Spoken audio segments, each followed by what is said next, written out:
desertos egípcios, nas estepes do Cáucaso, nas planícies da Mesopotâmia e nos planaltos do Afeganistão. Quem é este homem que, como ninguém antes conhecido, tem o ímpeto de conquistar povos e países e apoderar-se de imensas riquezas? O que contam os historiadores, o que é invenção, o que é fato, o que é lenda? Em apenas 11 anos, ele forma o maior império já visto. No auge do poder, ele morre com apenas 33 anos, porém continua vivo até hoje. Amado e odiado pelos povos, respeitado e desprezado pela posteridade, obcecado pela loucura de dominar o mundo, Alexandre o Grande.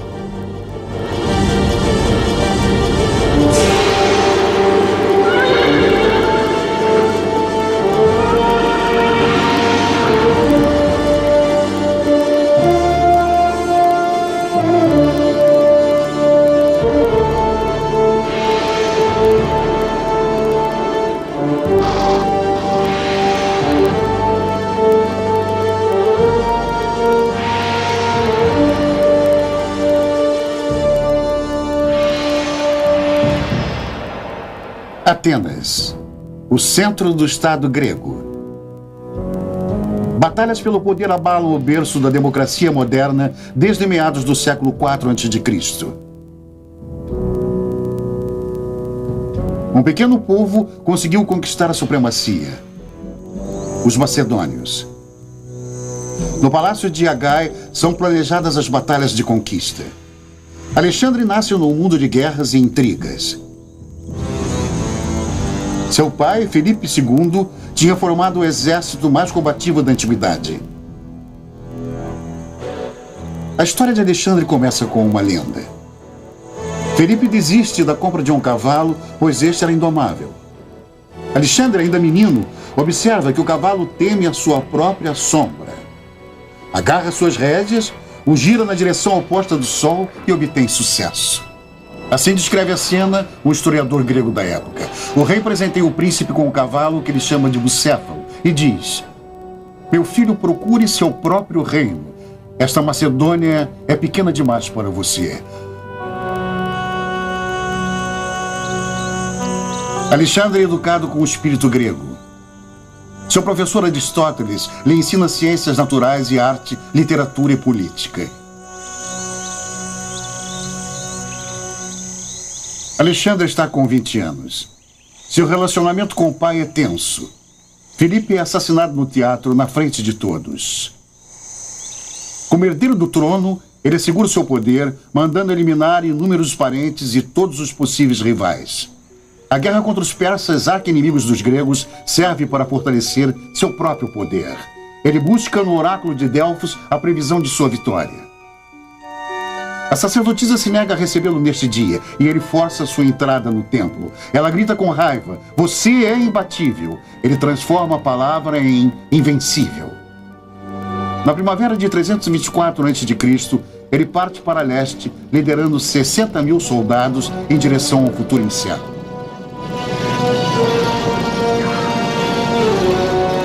A pequena Macedônia se estendera e toda a Grécia se encontrava sob seu domínio.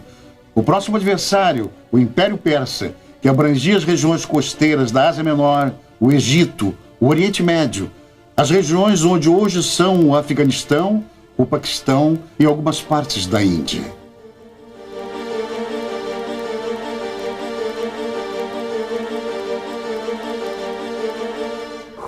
Com a lança, ele toma posse de Troia. E com a espada, ele divide o nó górdio. O nó górdio unia de maneira insolúvel o jugo do varal da carruagem real de Górdio. O oráculo prometia àquele que conseguisse desfazer o nó de Górdio o poder sobre toda a Ásia. Alexandre destrói o nó. O caminho para a Ásia está livre. Alexandre conduz seu comboio para o sudeste.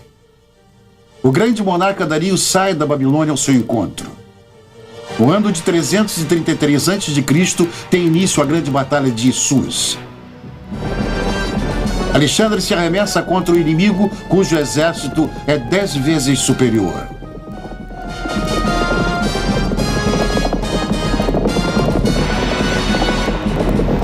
Dario quer esmagar o verme, como ele havia apelidado Alexandre. Alexandre consegue avançar até a carruagem real persa. Seu espírito de luta e sua estratégia vencem o pesado mecanismo bélico dos persas. Dario é derrotado e foge. A vitória de Alexandre é proclamada. Alexandre, porém, ainda não atingira o seu objetivo. Dario não desistira. Ele forma novas tropas no interior, enquanto Alexandre se dirige para o sul, para o Egito. O reino dos faraós se encontra sob jugo persa. Alexandre se aproveita desta situação e chega como libertador e não como conquistador.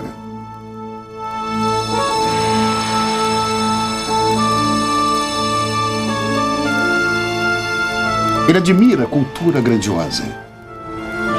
Faz oferendas de acordo com os costumes do país e se veste com trajes egípcios.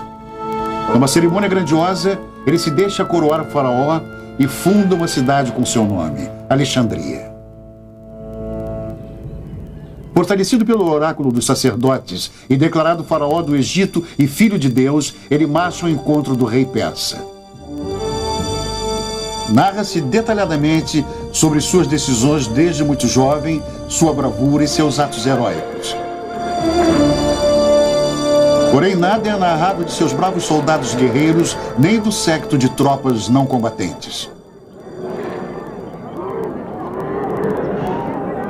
De onde vem a água e os alimentos? As roupas e os utensílios dos acampamentos? Como é possível manter milhares de pessoas e animais vivos nos longos trechos de marcha pelo deserto? 4.000 animais de carga realizam o transporte. Camelos são os mais indicados, pois são resistentes, podendo ficar até 10 dias sem água. Diariamente são necessários 80.000 quilos de cereais para suprir as necessidades de homens e animais. Comandos de batedores escolhem os locais para os acampamentos. O comboio de Alexandre é uma cidade itinerante. Fazem parte dela administradores de abastecimento, tratadores de animais, escravos, artesãos, escribas, cozinheiros, saltimbancos, vendedores, cabeleireiros, cirurgiões e até dentistas. Na época de Alexandre, já se utilizava nos pacientes dentes postiços esculpidos em ossos de animais. Os ferreiros deviam ser capazes de fabricar armas em qualquer lugar. Antes de cada batalha, as espadas eram afiadas.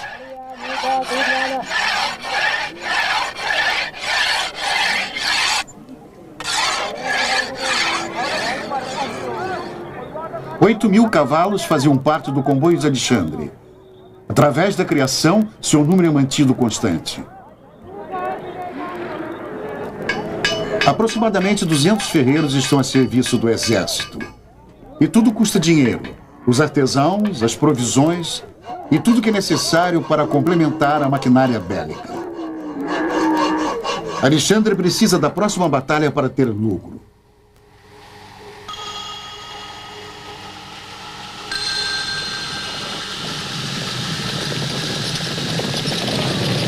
Ele realinha suas tropas e parte para leste. Seu destino é a Mesopotâmia e o exército do rei persa. Segundo a lenda, se Alexandre vencesse, conseguiria a imunidade real. Ao amanhecer do dia 1º de outubro de 331 a.C., teve início a terrível carnificina que entrou para a história como a Batalha de Galgamela. Dario estava em vantagem, pois mandou nivelar as planícies para dar maior agilidade a seus carros de combate.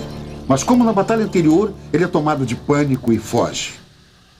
E como se a história se repetisse, Alexandre sai vitorioso sem ter propriamente vencido. As maiores vitórias de Alexandre são vitórias presenteadas. Ele é proclamado rei da Ásia por seu exército. Dario acredita que enquanto ele viver, a Pérsia não poderá ser destruída. Porém, o exército persa, apesar de muito mais numeroso, teme a tática de Alexandre, a abordagem oblíqua e as longas lanças, armas macedônicas que não permitiam a aproximação do inimigo para a luta. Já o rei Filipe, pai de Alexandre, devia sua supremacia a estas armas prodigiosas. No campo de batalha de Gaugamela, Alexandre parte para o sul. Seu objetivo é a rica Babilônia, da qual hoje não resta mais nada.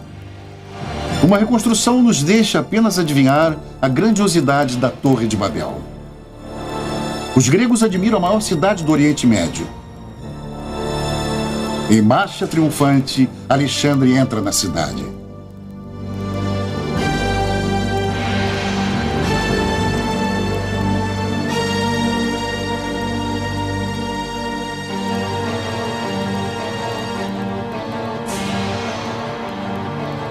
Da Babilônia, Alexandre se dirige às outras grandes cidades persas, como Susa, Persépolis, pelos portões persas, e a Ecbatana ao norte pelas montanhas.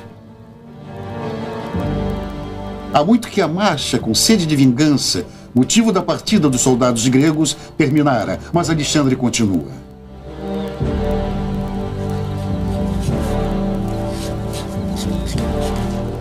Segundo descrições, Alexandre era baixo e sempre inclinava a cabeça por causa de uma doença dos olhos.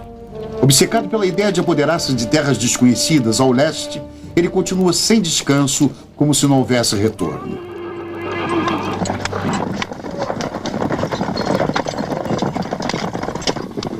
Susa cai em suas mãos sem luta, e com a cidade o grande tesouro real. Somente em ouro, o tesouro incluía 235 mil talentos, hoje o valor aproximado de 4 milhões de dólares. As cidades se abrem para Alexandre, mas o país fecha os portões de entrada para o Planalto Central persa.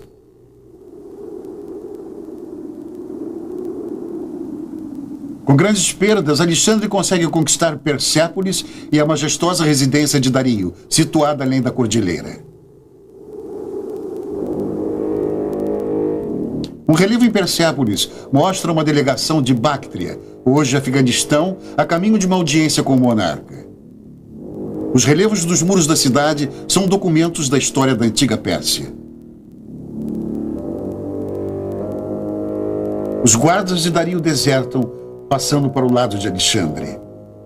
Ele ocupa o trono do monarca persa e assume o cerimonial da corte.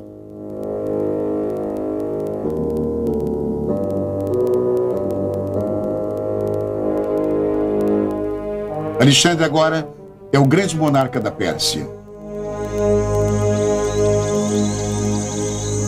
Conquistar a cidade real de Persépolis era um de seus objetivos. O espírito de vingança pela destruição de Atenas há 150 anos ainda inflama os gregos. O ultraje ressuscita.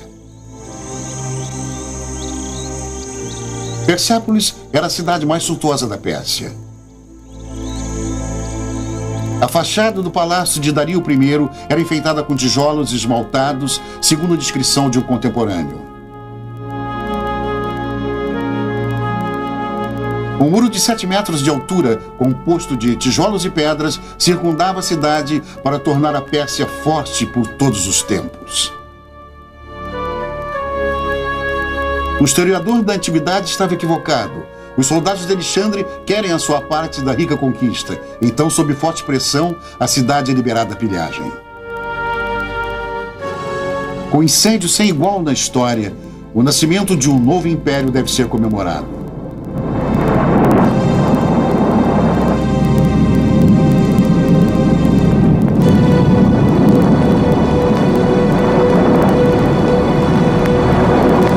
Segundo a lenda, a prostituta Thaís lhe sussurra para jogar a primeira tocha.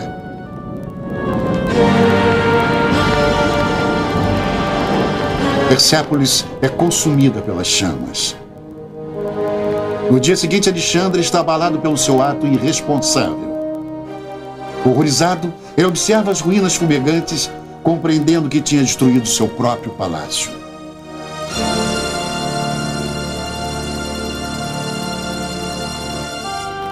Ele também toma conhecimento de que não pode reger este país gigantesco como conquistador. Então ele se reconcilia com os persas, se veste com suas roupas e introduz costumes persas à sua corte. Agora ele não é mais o primeiro entre iguais como na sociedade nobre da Macedônia.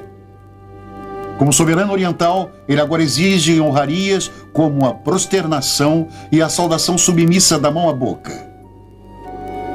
Seus fiéis seguidores acham este costume humilhante e protestam, porém em vão. A população das regiões montanhosas no interior da Pérsia até hoje é indiferente a quem detém o poder nas longínquas metrópoles. Ela jamais conseguiu ser subjugada. O caminho através das montanhas de Zagros, tomado pelos soldados de Alexandre, continua igual até hoje, por onde passam nômades 2 vezes por ano. É um caminho perigoso e que cobra seu tributo. Um jumento cai no rio caudaloso.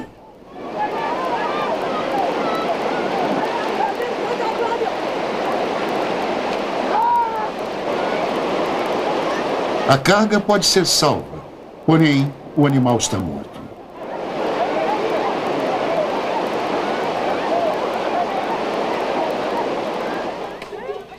Onde hoje atravessam de 10 a 20 animais, passavam antigamente apenas 2 cavalos. Assim, o comboio de Alexandre levou várias semanas para atravessar estes desfiladeiros.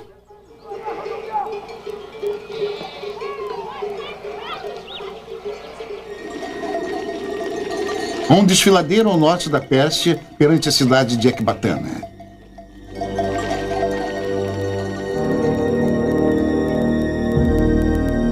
Alexandre declara Ecbatana sua capital e quer formar ali o seu centro administrativo, aproveitando a administração já existente, substituindo, porém, os governadores das províncias. Com o tesouro conquistado, ele manda cunhar uma moeda única que deve ser introduzida, dando início à reforma econômica do Império. Alexandre declara que a missão grega está concluída e demite os veteranos, mas muitos não querem voltar, apesar de 5 anos em guerra. Eles se alistam como mercenários. Na chancelaria de guerra também são redigidos os diários da marcha de Alexandre. Como senhor absoluto de um estado formado por muitos povos, Alexandre tinha 2 objetivos: utilizar o aparato do poder persa e, ao mesmo tempo, fixar o domínio da nobreza greco-macedônica. Por fim, apenas 1/4 de seu exército é composto por macedônios e gregos. O seu comboio é marcado por características orientais.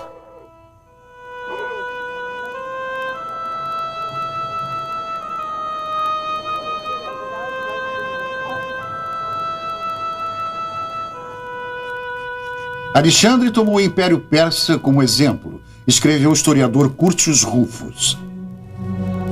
Alexandre conquista o poder às custas de seu próprio povo. Inicia sua oposição. Cleitos, o orador, a quem Alexandre deve sua vida, acusa-o de ter traído os macedônios. No calor da briga, a maldição. Alexandre, entorpecido pelo álcool e pelos tóxicos, levanta-se, toma a lança de um dos guardas, segue o amigo e o mata.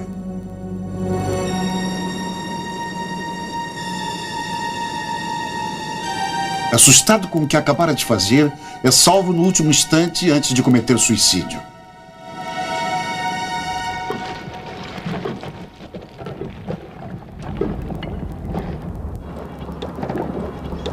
Alexandre expande seu império. Fundar cidades faz parte de sua política. Feridos e veteranos que não podem mais lutar são estabelecidos. Guarnições são erguidas. Sistematicamente formam-se cidades administrativas, comerciais ou fronteiriças, todas com o seu nome, Alexandria.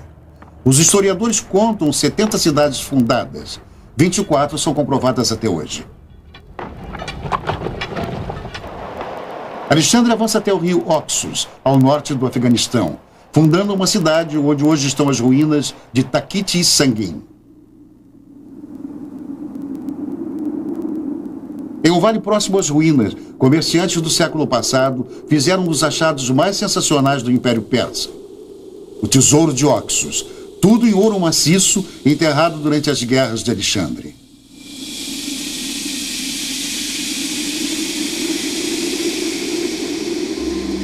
A peça mais suntuosa era uma carruagem de guerra que, como todas as outras peças, provém do templo de Takit Sangin.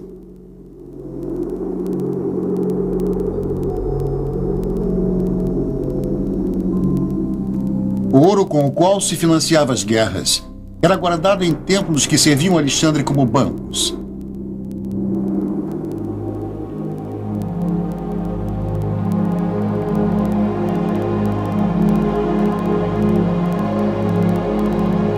Estes depósitos estavam espalhados por todo o império.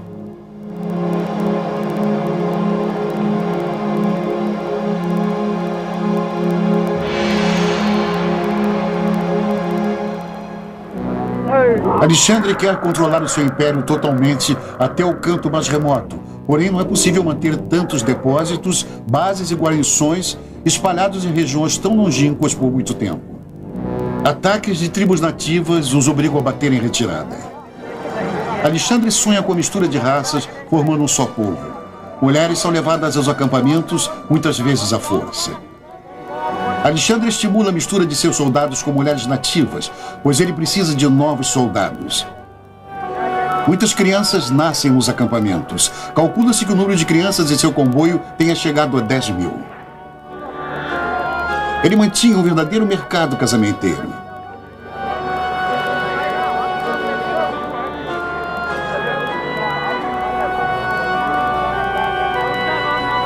Mais de 10 mil macedônios tinham se juntado com mulheres asiáticas. Segundo a lenda, Alexandre, que não demonstrava muito interesse por mulheres, se apaixonou perdidamente por Roxane, uma princesa afegã. Na legendária cerimônia de casamento em massa de Susa, celebrou-se o casamento de 1000 soldados com mulheres nativas de uma só vez. Das montanhas e dos desertos da Pérsia, avança-se em direção às estepes ao norte. Seus habitantes resistem às investidas de Alexandre. Segundo a lenda, esta é a terra das Amazonas. A tribo de mulheres guerreiras desafia Alexandre para uma batalha. Após a vitória de Alexandre, a rainha das Amazonas teria exigido um filho dele. Fantasias da antiguidade. Os historiadores escreveram que Alexandre dera um exemplo de sua grandeza no deserto. Fazia calor e os soldados tinham sede. Alguém entregou a Alexandre um elmo com água. Ele, porém, derrama a água na areia, dizendo: "Como eu posso beber se meus soldados não têm nada para beber? Altruísmo, simpatia ou apenas um ato calculista para unir as tropas a ele?" Elefantes que, por sua natureza, são inaptos para subir em montanhas, são úteis ao exército de Alexandre. 100 anos antes de Aníbal cruzar os Alpes, eles atravessaram penosamente as montanhas que separam o Afeganistão da Índia.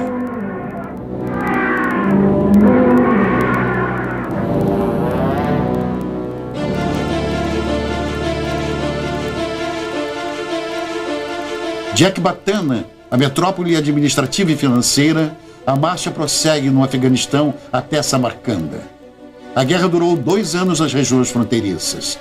Foi fundada a cidade de Alexandria de Margiana.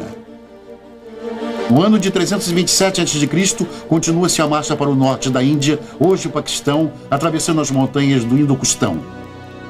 Alexandre esperava ver o oceano do cume mais alto, de acordo com a imaginação grega, o fim do mundo.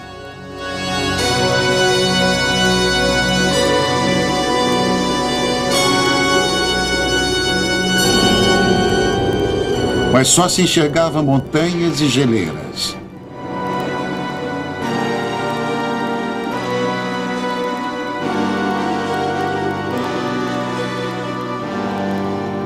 O exército começa a descer as montanhas sem nenhuma orientação geográfica.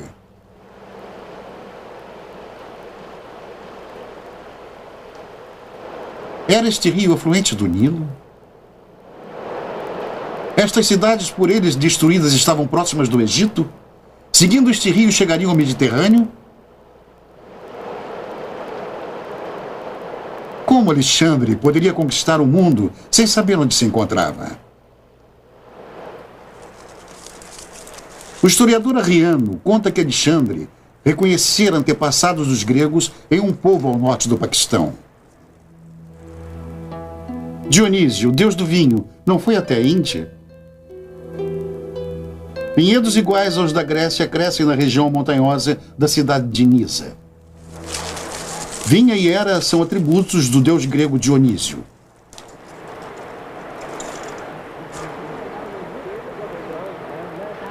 A paisagem lembra-lhe o idílio da pátria macedônica.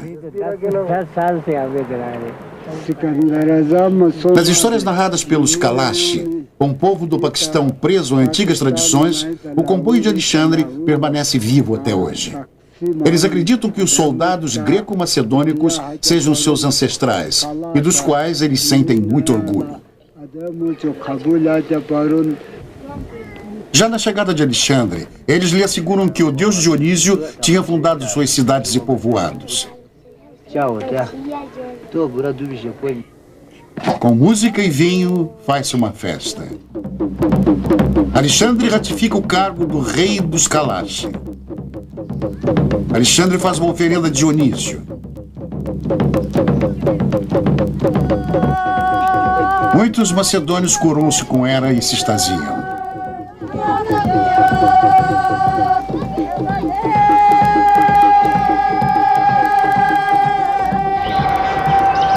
A prova da veracidade desta lenda é o costume dos Kalashi de colocar seus mortos em caixões de madeira e não enterrá-los, o que também era costume na Macedônia de Alexandre.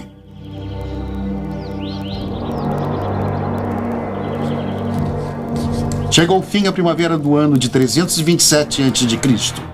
Alexandre esquenta seu exército, enviando-o à Índia com a ordem de conquistá-la. O filho de Zeus, como Alexandre agora se autodenomina, pretende seguir a trilha de seus antepassados mitológicos. A fabulosa Índia atrai com inacreditáveis riquezas, costumes estranhos, fauna e flora desconhecidas, unicórnios, formigas gigantescas que cavam ouro, eremitas de 300 anos de idade, pessoas com cabeça de cachorro. Um mundo repleto de segredos se abre perante as tropas.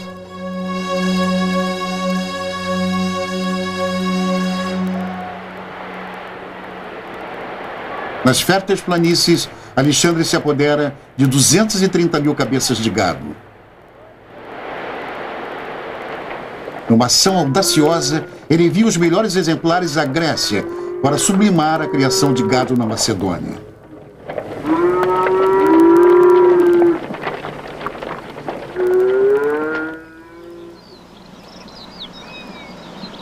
Segundo a mitologia, Hércules, um semideus grego, a quem Alexandre também considerava um antepassado seu, também já estivera na Índia, tendo fracassado no Monte Aornos. Alexandre espalha o boato de que a fortaleza neste monte, a 2.000 metros de altura, é invencível. Depois ele a toma, provando a todos sua força divina.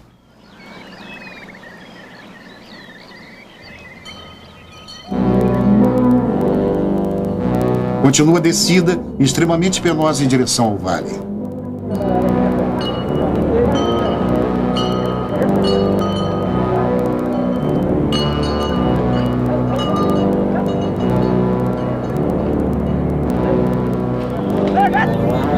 Na primavera de 326 a.C., Alexandre chega ao rio Indo. Como saudação, o amistoso príncipe hindu Taxílis lhe envia tantos elefantes que os macedônios pensam se tratar de um ataque. O exército atravessa o rio de 1 quilômetro de largura.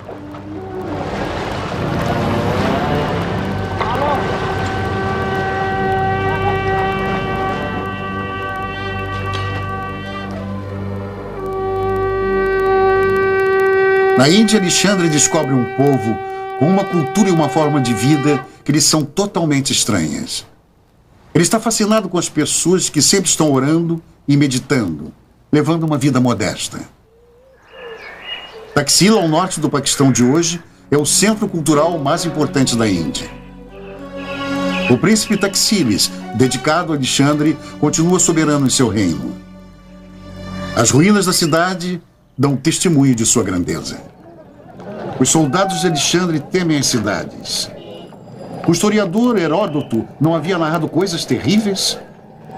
Os hindus, escreveu ele, têm o seguinte costume: quando um homem está doente, os amigos o matam e comem-no. Com uma mulher se faz o mesmo. E quando alguém está velho, faz-se uma oferenda com ele e depois também é comido.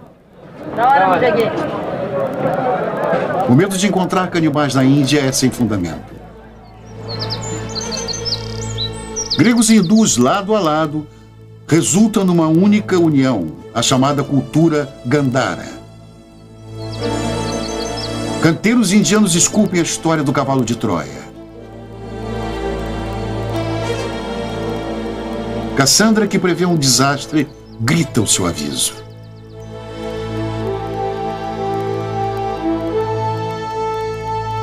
Aqui a cabeça de Alexandre em estilo budista indiano. Alexandre quer o poder sobre toda a Índia. Ele não admite que jamais será possível dominar aquele mundo estranho.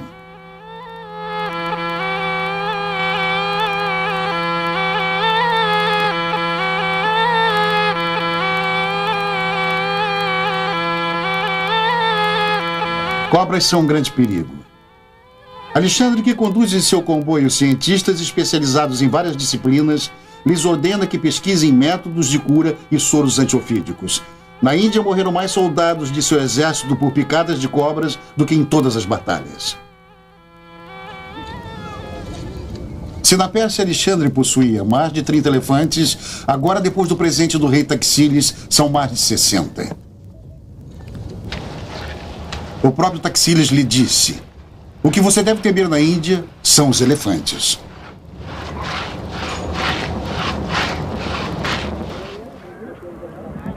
A monção, o calor e a ameaça de um inimigo superior fazem a coragem e a energia desaparecer. Homens castrados, eunucos vestidos em trajes femininos, são levados aos acampamentos. Já na infância são determinados os meninos que serão castrados.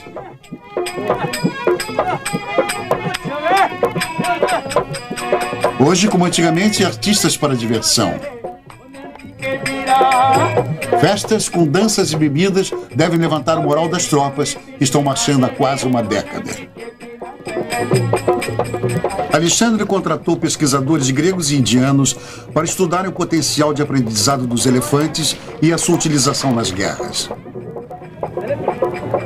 Os elefantes tomam banho diariamente, pois sua epiderme é extremamente sensível. Seu cérebro é capaz de distinguir 25 comandos, como, por exemplo, remover obstáculos ou impedir a passagem do inimigo.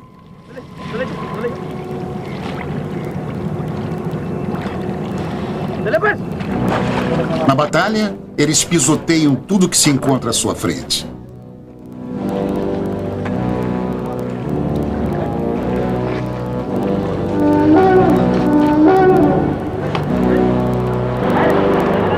A monção começou em junho de 326, quando Alexandre reúne seu exército às margens do rio Hidaspe contra o rei hindu Porus.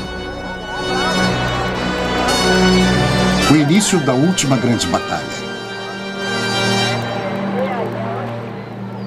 A defesa de Alexandre simula que eles ainda estão acampados de um lado do rio. Enquanto isso, Alexandre já cruzou o rio 30 quilômetros acima, às escondidas, podendo atacar o acampamento de Porus de surpresa.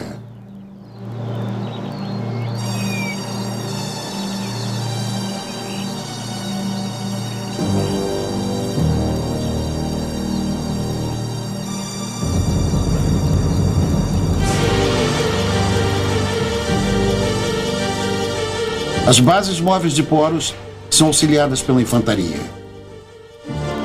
Infantaria também do lado de Alexandre.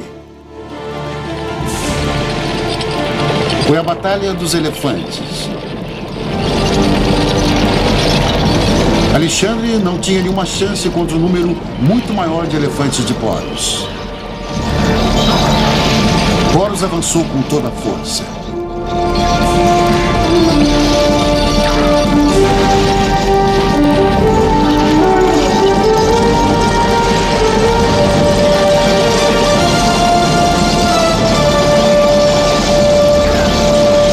Quando Alexandre utiliza a cavalaria, inicia-se o momento decisivo.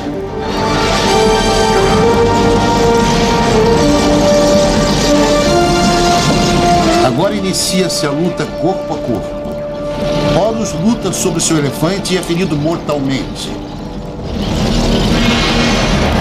E assim a batalha foi decidida.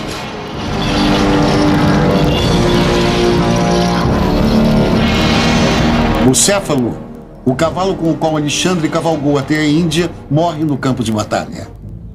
Neste local, Alexandre funda, em sua honra, a cidade de Bucéfala.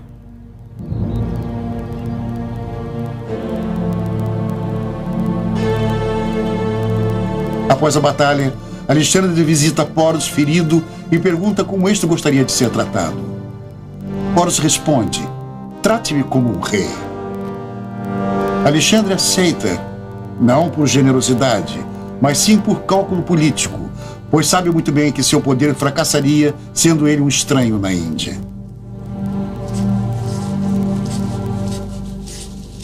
Alexandre continua a avançar para o leste, sem entender que sua aventura já perdeu o sentido. Os macedônios perdem a coragem, vendo Alexandre ultrapassar a fadiga e os perigos.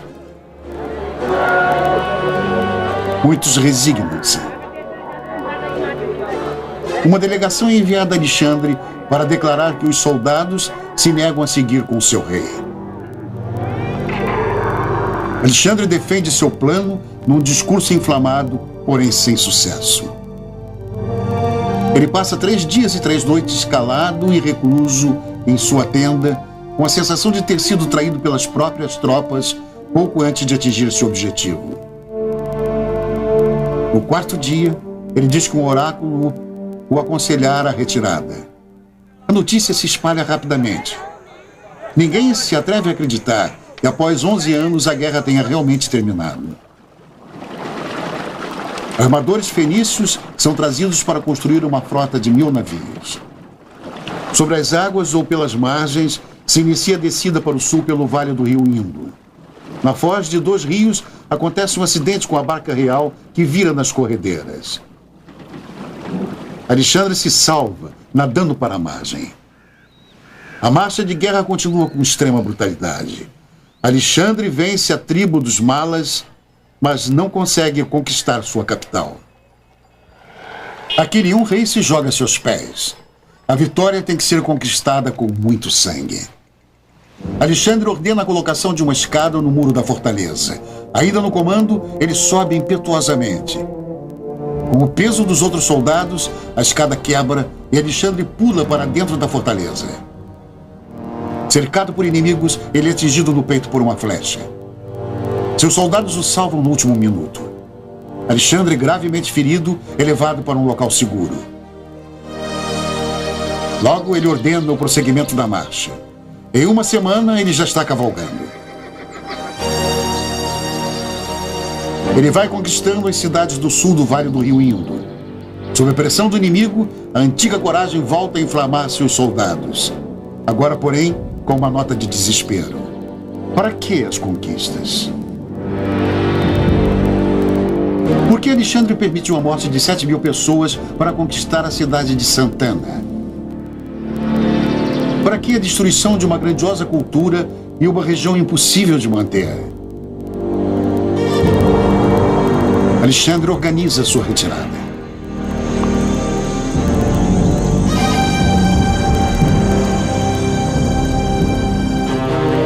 De Alexandria no Indo, o caminho segue por 3 etapas até a Pérsia. A primeira ao norte, diretamente para o oeste. A segunda passa pela cidade de Patala até a foz do Indo, depois atravessando o deserto. A terceira etapa segue de navio, costeando o Golfo Persa.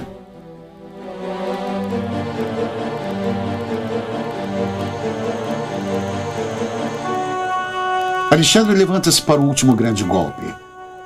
Porém, acaba sendo um golpe contra seu próprio poder. Nenhum passo, nenhuma ordem foram dados sem que os batedores ou espiões de Alexandre lhe relatassem exatamente as condições de transporte e suprimento da região.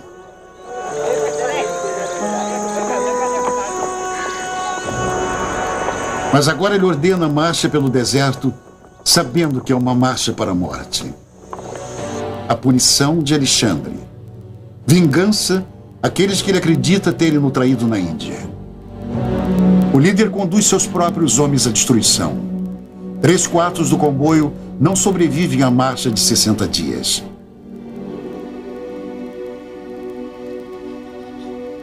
De volta à Pérsia, Alexandre organiza seu reino, forma novas tropas, divide o poder entre vencedores e vencidos.